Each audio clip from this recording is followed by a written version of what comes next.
This is Nightly Business Report with Tyler Matheson and Susie Guerin. Brought to you by... Sailing through the heart of historic cities and landscapes on a river, you get close to iconic landmarks, to local life, to cultural treasures. Viking River Cruises, exploring the world in comfort. Part-time America. Job growth slows, hourly earnings shrink. Part-time positions rise. What's behind these trends, and what do they mean for the Fed and your money? Frozen out. Not even the rise in part-time jobs is helping teenagers much. They can't find work, and that's putting pressure on some retailers, counting on them to spend before they go back to school. And know your options. When insurance won't cover your long-term care needs, what are the alternatives? We'll tackle that as we wrap up our series, How to Navigate Long-Term Care. All that and more tonight on Nightly Business Report for Friday, August 2nd. Good evening, everyone. American businesses weren't hiring much in July. The monthly jobs report was supposed to show about 183,000 new jobs were added to the economy. But it didn't. Only 162,000 people got jobs, the slowest month for hiring since March. The other big disappointment, the numbers for May and June were revised down. Hampton Pearson takes a closer look behind the numbers, the reasons why the jobless rate actually notched lower, and the troubling trends that we're now seeing in the labor market. Economists see several factors behind the weaker-than-expected July jobs report, with employers adding just 162,000 workers to payrolls and a downward revision of 26,000 jobs from the government for the previous 2 months. Employers, especially small businesses, are hiring more part-time workers in anticipation of higher health insurance costs tied to implementing Obamacare, and private sector defense contractors are feeling the impact of the sequester. The last 4 months, we've created 4.2 part-time jobs for every 1 full-time job. That trend is not going in a good direction, and you mix that with the sequester, and what you end up with is lower average earnings, lower average work week, and that is not a good trend. While the Pentagon has furloughed some 650,000 civilian defense workers, the private sector doesn't really have that as an option. Pragmatics, a suburban D.C.-based information technology company, laid off more than a dozen employees in a satellite office when a contract was abruptly canceled. COO Joe Brock says furloughed workers might not stick around. The type of work we do is IT, and it's high-tech. There is a lot of demand for employees that do that type of work. Even the unemployment rate, moving to a 4.5-year low of 7.4%, was due to a labor force that is not growing. Most of the hiring being done by restaurants, hotels, and bars, and a lot of those jobs are part-time. With Americans working fewer hours, the average pay dipped. Economists are divided over what the July jobs report means for the Federal Reserve. It still leaves it ambiguous whether or not the Federal Reserve will taper in September or December. I don't think they know yet, but it makes it very data dependent on the data coming out over the course of the next month. So that means see you in September with the post-Labor Day jobs report, budget battles, and the debt ceiling debate heating up. And yes, the Federal Reserve will weigh in as well. For Nightly Business Report, I'm Hampton Pearson in Washington. On Wall Street, it looks like nothing can keep stocks down as they notch their 6th winning week in a row. The major averages spent most of today's session flat or in negative territory as investors pondered just what to make of those tepid job numbers and how they might influence the Fed stimulus program. By the end of the day, though, investors seem to have concluded that the numbers didn't mean much, or at least nothing too bad, and they pushed the averages modestly higher. That propelled the Dow and the S&P 500 to fresh new closing highs. The Dow closed out the session 30 points higher, extending its weekly win streak to 6. The Nasdaq up 13. And the S&P was up 2 points. More now on the job market and the impact from one of the hardest hit segments of the labor market, teens. The high jobless rate for teenagers is cutting their spending power. And with parents expected to pull back on spending this back-to-school season, some top retailers are already feeling the pinch of the teen unemployment crisis. Courtney Reagan has more. While the unemployment rate dropped slightly in July, it's still stubbornly high for the entire U.S. labor force. But it's dangerously high for America's youth, and that's going to be an issue, both for back-to-school spending and beyond. The unemployment rate for teenagers, the sort of 16 to 19-year-olds, run up from a low of 12.7% back in the height of the boom of the 1990s, beginning of 2000, to double that today. We're running close to 24% today. The recession hit us all. It's just if we can't purchase anything, the retailers aren't making any money, it's just a domino effect for everyone. Everyone is being affected by it. I don't think the kids nowadays make a lot of money, so it's up to the parents to support them. The Center for American Progress estimates more than 10 million Americans under the age of 25 are unable to find full-time work, and estimates it's cost the group $20 billion in lost wages since the recession.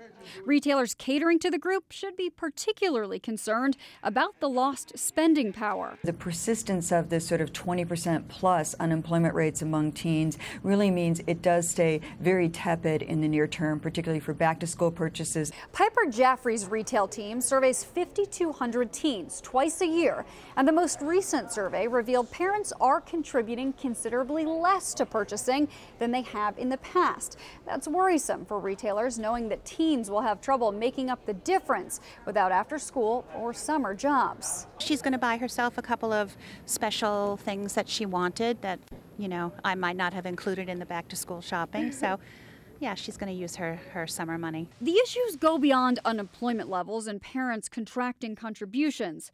According to Moody's Capital Markets, the population of 15 to 19-year-olds is actually shrinking. Fewer potential students in the population also means fewer teenage students shopping for back to school. For Nightly Business Report, I'm Courtney Reagan. Well, the battle over the future of Dell may be closer to an end, close but not there yet. A special committee at the personal computer maker has agreed to support a slightly sweetened buyout plan from company founder Michael Dell and Silver Lake Partners. Days ago, Dell submitted a higher bid of $24.6 billion for the company, and today, Dell offered an additional one-time dividend payment to shareholders of 13 cents a share, worth about $230 million that Michael Dell will pay out of his own pocket. That lifts the value of the total proposal to a shade under $25 billion. Shareholders still have to vote on the Dell pitch and a competing offer from activist investor Carl Icahn that would keep a part of the company private. Now, the oft-delayed vote is now set for September 12th, but a lawsuit filed yesterday by Icahn, largely over voting rules, calls even that date into question. More trouble for a big American company accused of misconduct in China. Johnson & Johnson has been ordered to pay an $85,000 fine to a Chinese medical device distributor, settling a lawsuit for violating anti-monopoly laws. The court ruled that two J&J subsidiaries had set a minimum price on the sale of its surgical instruments, causing the Chinese rival to lose potential sales and profits.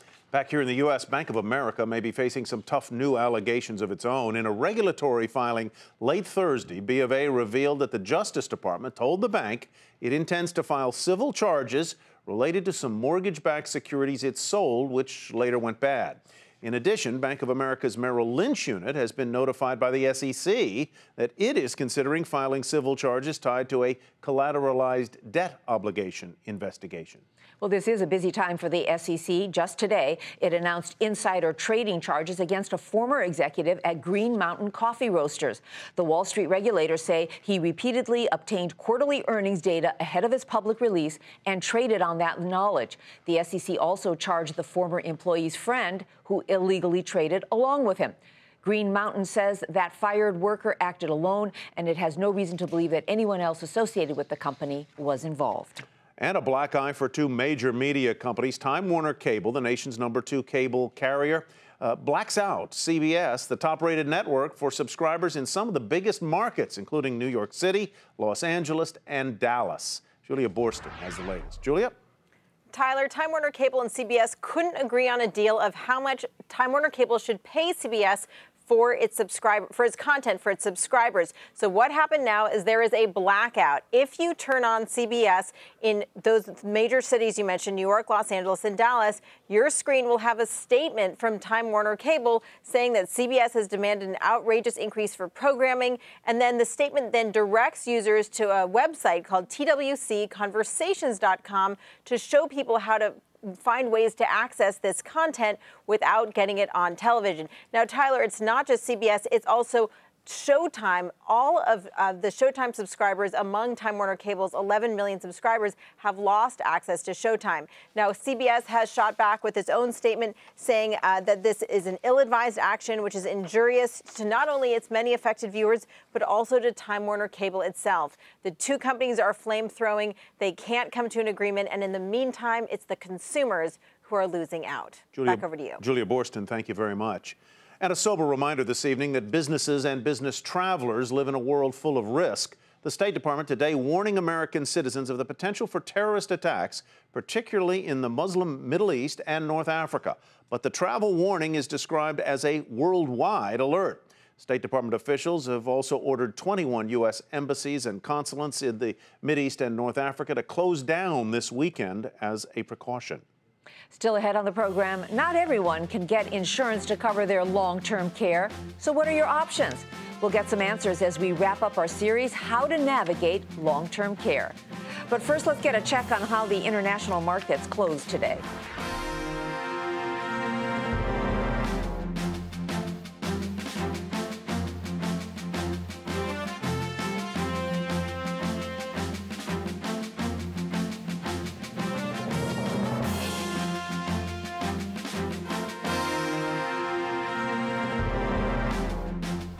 A disturbing warning about underfunded retiree health care obligations and the staggering cost to state and local budgets.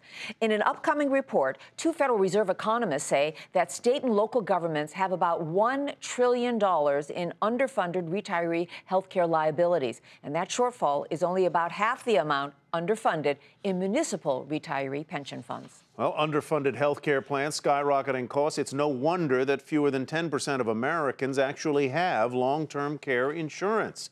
And many who should have coverage often wait until they're sick or infirm to try to get it when they can no longer qualify for it. So what other options are out there to help defray health care costs in your later years? Bertha Coombs has the final installment in our series, How to Navigate Long-Term Care, with a look at securing coverage when securing insurance is no longer an option.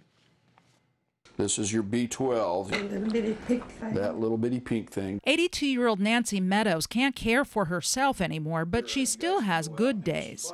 She just seems to really enjoy her life. By the time her son Chuck tried to help her get long-term care insurance, she'd already shown signs of dementia. And they just weren't going to write the insurance on that. He's moved in to help care for her and is managing her pension money and savings to help pay for a home health aide while he's away at work.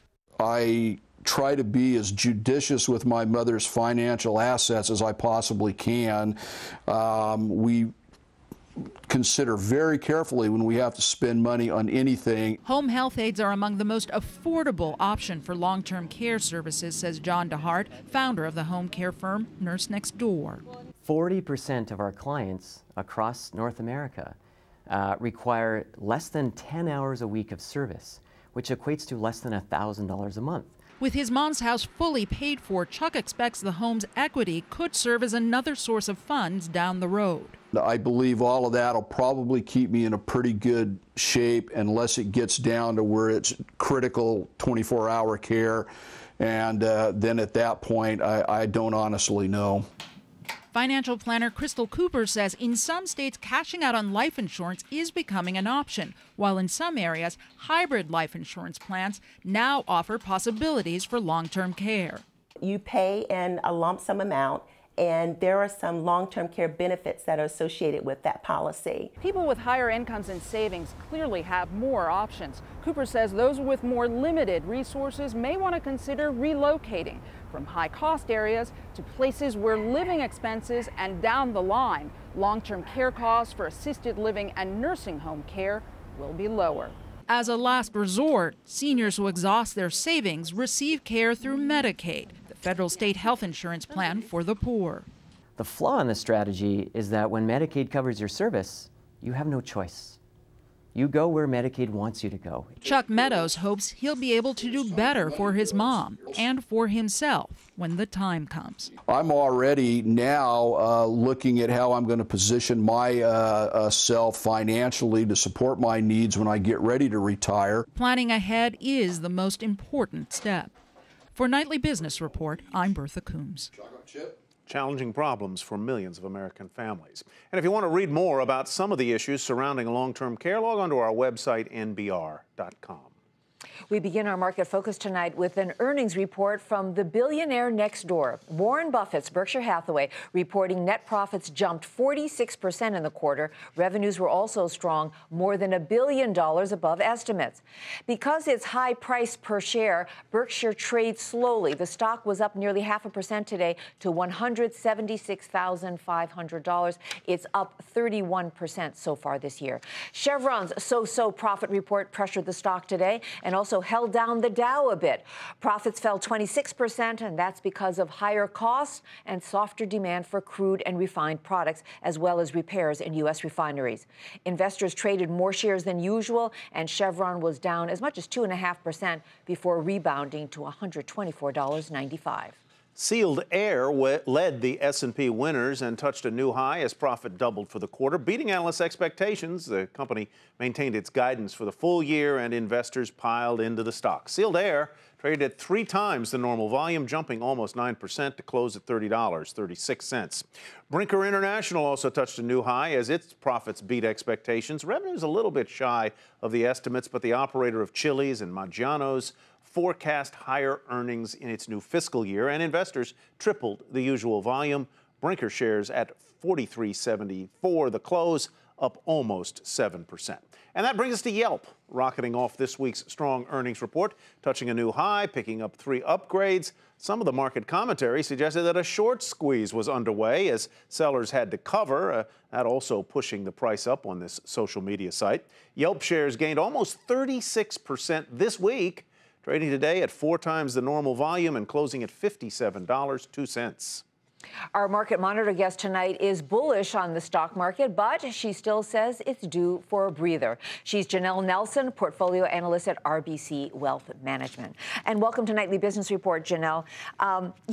Every investor loves new records. We love to hear about them, but is it getting to a point that this is going to be problematic for the markets and for investors? Well, I think this is a market that has caught a lot of people by surprise. It's been pulling people in, kicking and screaming. We surpassed 1,700 yesterday. Valuation is fair, but frankly, it's a lot to go, 19% in just over half a year. Not a lot on the docket, we think, in August. We think it'll take a breather. All right, let's move on, Janelle, if you're ready for some questions from viewers. W. Burrows wrote in about Facebook, and he says, quote, please give your opinion on whether or not to purchase the stock now. And as you know, Janelle, this stock has been up near where it debuted back a year ago. Absolutely. I mean, someone is clicking on those Facebook ads, right? The quarter was clean. Active users increased 21%. Mobile revenues grew over the last 5 quarters from 0 to $2.6 billion. But the stock is pricey. At almost 50 times earnings, we think it'll take a breather. But like a lot of these upstarts, we think it's got room to go. Here's a viewer question. David B. in Mexico, Missouri. He's interested in Cisco and wants to know your thoughts on Cisco for the long term. Well, this is a company that has made $65 billion in acquisitions in the life history of the company. Some very good, some not quite so good. But bottom line, it's a cash machine. They will generate $11.2 billion in cash this year. Half of that will be returned to shareholders in the form of dividends as well as share repurchases. But bottom line, they've begun to dominate their sector again. It's trading in a range. It's now at the top end of that range. We'd buy it on a pullback. All right, here's a tricky question, Janelle. Charlotte V. in Grosse Pointe Farms, Michigan, owns Kraft Foods, and she says, quote, Kraft Foods recently spun off Mondelez, and I would like to sell the weaker part and invest in more of the stronger. But which is the stronger? Which is the weaker? Or is it too soon to know? What do you say? Oh, wow, that's a tough question. If you had told me that Velveeta cheese, Kraft mac and cheese, Oscar Mayer wieners would be hitting the ball out of the park, I would not have believed you. But what the company has done a very good job of is prioritizing its brands and really simplifying its cost structure, and that has added to margins. It's also all U.S. business and Canada, a little bit of Canada business. So it's done better in an environment where a lot of the world hasn't done so well this year. All right, let's make a switch from food to oil. David I. wants to know about TransCanada, the big pipeline company. You know, it's one of our Canadian companies. We like the stock long term. They are they're the company that controls the Keystone XL pipeline, and there's still controversy if that will get approved or not. But what we believe is there's about a 70% chance of it getting approved, a 3.8% yield. They've grown the dividend every year for 12 years in a row, and they're converting a pipeline to move oil east instead of natural gas. We like the stock here, would be a buyer. Our viewers have asked about some of their favorite stocks. Now you tell us about one of yours. It's Weyerhaeuser. You like the trees, do you? I'm liking the trees. What I like about Weyerhaeuser, it's very simple. It's a real estate investment trust. It gives you a dividend of 2.8%. It increased 18% this year. We think that dividend will increase 14% next year. It trades 25% below its net asset value, and the housing recovery has legs. We think because of their exposure to lumber, oriented strand board, we think this stock is going to work, and I think it's well positioned in the current environment. You've given us a lot to think about. Thank you so much, Janelle. Before you go, Absolutely. Any disclosures to make? Yes, I do not personally hold any of the securities discussed. My company makes a market in all of the securities discussed. TransCanada, we have an investment banking relationship and own at least 1% of the outstanding, and an investment banking relationship with Kraft Foods. All right, thanks for a very complete disclosure. Thanks so much. Have a great weekend. Janelle Nelson, Great, you too. portfolio analyst at RBC Wealth Management. And still ahead, meet two entrepreneurs hungry to make it big, so they got cooking. And they're now surrounded by the sweet smell of success. Their bright idea coming up next.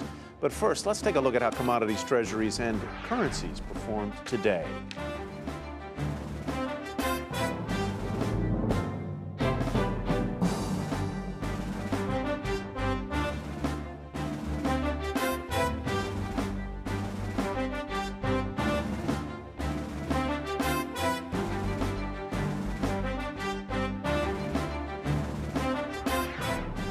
And now the latest in our Bright Ideas series, this one about a couple of hungry young entrepreneurs now making a big impact selling specialty seed oils.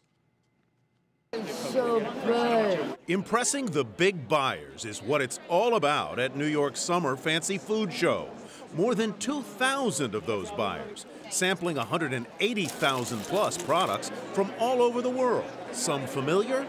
This is the mocha? That's the original. Some not. Mamma mia, look at the other mommy. All looking to catch the right wave. Bacon bar. We smoke it, we grind it. An organic and non-GMO. Low sodium, gluten-free. USA grown edamame. Hungry for a shot at the big time? Well, better make sure you have the stomach for it.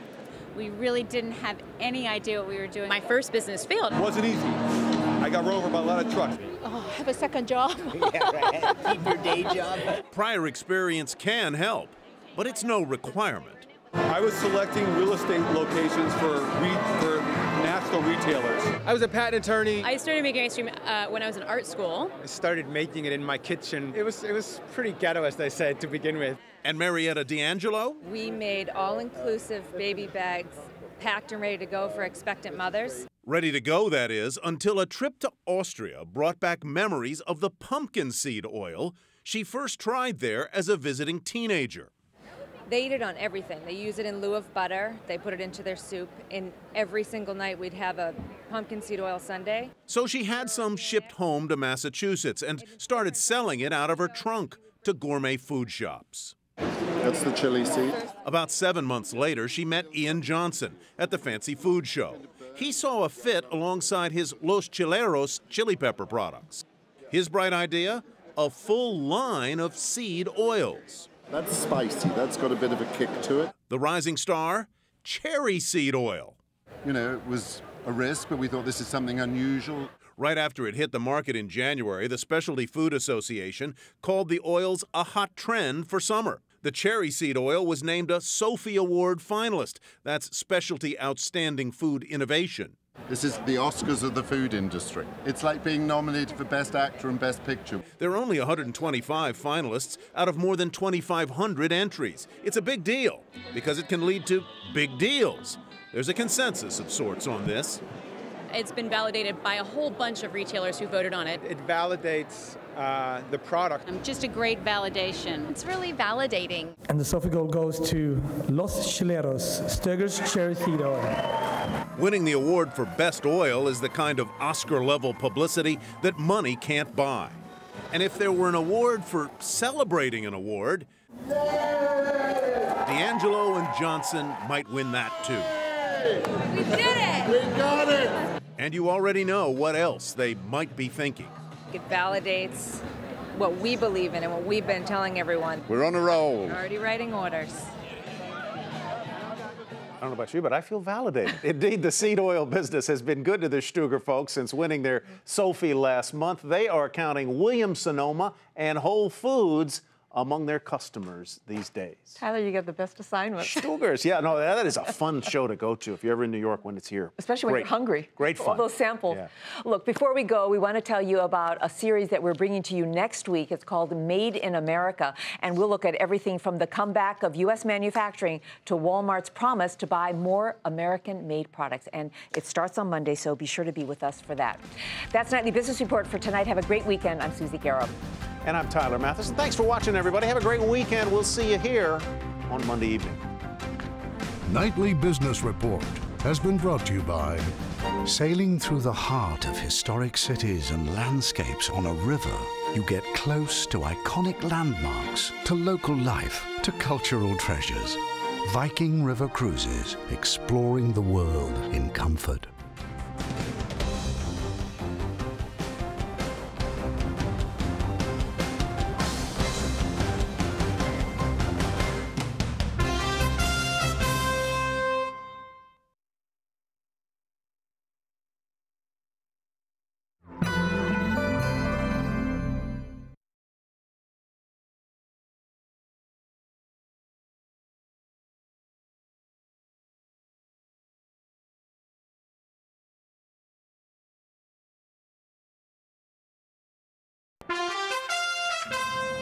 I'm Susie Garrow with a Nightly Business Report news brief. American businesses weren't hiring much in July. They added just 162,000 jobs, the slowest month for hiring since March. The other big disappointment, the numbers for May and June were revised down. But the nation's unemployment rate fell to 7.4%. That's the lowest since 2008. On Wall Street, stocks marked their sixth winning week in a row despite those tepid jobs numbers, with the Dow and S&P 500 reaching new record highs. The Dow rose 30 points, the Nasdaq up 13, the S&P added 2 points. Factory orders rose in June, getting a big boost from higher demand for civilian aircraft and new cars. And U.S. Postal Service wants to boost revenue by letting people mail alcoholic beverages for the first time ever. Be sure to tune in to Nightly Business Report right here on your public television station.